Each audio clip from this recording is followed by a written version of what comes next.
పచ్చళ్ళు తయారు చేసుకుని ఊరంతా బతుకుతుంది అంటే నమ్ముతారా? నమ్మకం కలగకపోతే ఓసారి గ్రామానికి వెళ్ళాలి.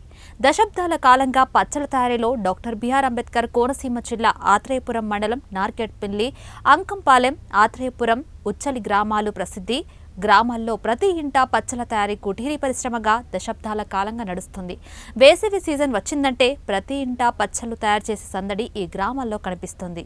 పచ్చళ్లకు ఈ ఊరు ఎంత ఫేమస్ అంటే ఇక్కడి జనాభాలో మూడింట రెండింతలు మంది కేవలం పచ్చళ్ళ తయారీ, వాటి అమ్మకం మీదనే ఆధారపడి బతుకుతున్నారు. ఇక్కడి నుంచి పచ్చళ్లు తెలుగు రాష్ట్రాలతో పాటు ఇతర రాష్ట్రాలకు కూడా తీసుకువెళ్లి అమ్మకాలు సాగిస్తారు.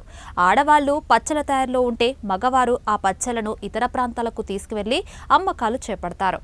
అయితే ప్రస్తుత సీజన్లో మామిడికాయ ధర టన్ను 24,000 పలకడంతో పాటు పచ్చళ్ల తయారీకి అవసరమైన మిరపకాయల ధరలు కూడా అధికంగా ఉండటంతో చాలా ఇబ్బంది ఏర్పడుతుందని పచ్చళ్ళ తయారీదారులు చెప్తున్నారు.